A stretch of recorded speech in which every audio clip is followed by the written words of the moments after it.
Hey everybody, today we're going to be talking about phonemic awareness drills and how to do these drills, some ideas on different types of phonemic awareness drills. The great thing about these drills is that you don't need anything in order to do them. Essentially, you could do them in the dark. You don't need manipulatives, students don't need to see anything, you don't have to have anything prepared. It's all done orally. They're also very, very quick to do, so they can be done throughout the day in different parts of the day. Very, very quick drills that can be done.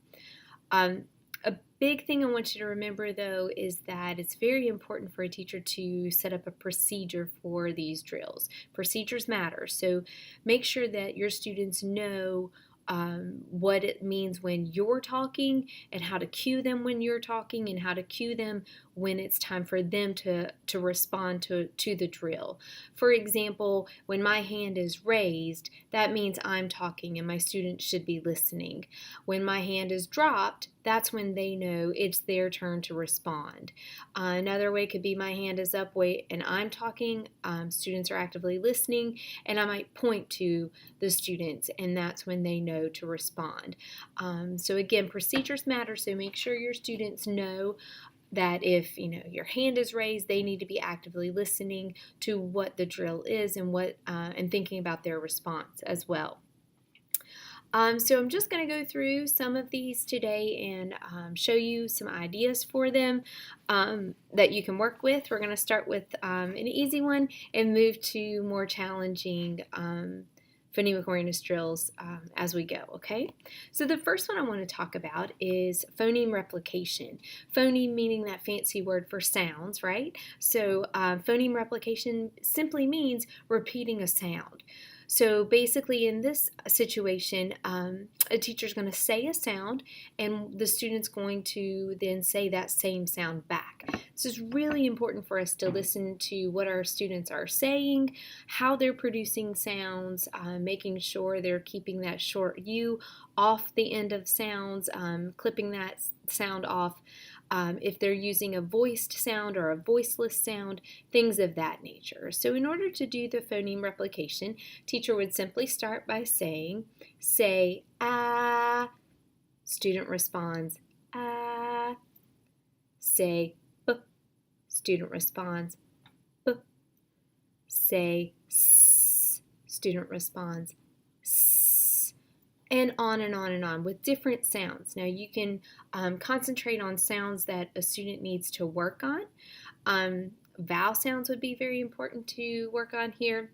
You can even go into blends, digraphs, welded teams, things of that nature as well within phoneme replication. So again, that's just real quick, and teacher says a sound, student repeats that same sound. Again, actively listening for making sure those sounds that they're producing are being said correctly.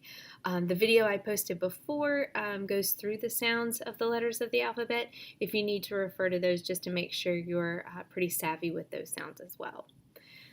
The next phoneme awareness drill that we're going to work on is called phoneme isolation. So basically what we're doing here is we are isolating a certain sound within a word. Okay, so the teacher is going to say a word, the student is going to repeat that word, teacher's going to say that word again, the student is going to repeat that word again, and the teacher is then going to ask for a certain sound within that word. The student will then respond with that specific sound. Again, the teacher's going to say this word and the student's going to repeat it twice. We do this 2 times so that, again, we're making sure students are actively listening and paying attention to the word that we're trying to work with and the word we're using, and to make sure that students are really, really actively engaged within the learning process, okay? So it may look something like this. Teacher says, say cat. Student responds, cat. Say cat, cat.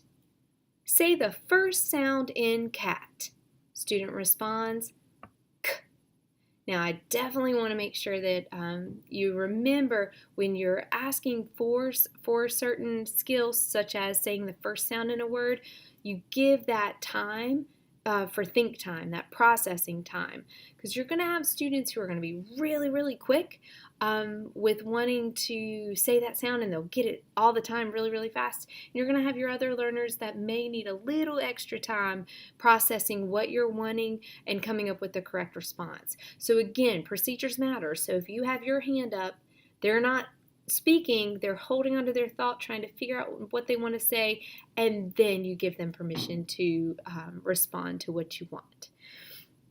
All right, so those were two ideas there. One, phoneme replication, just repeating sounds, and two, isolating a certain sound within a word, okay?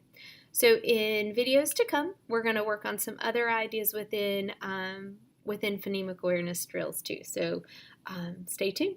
Bye guys, thanks.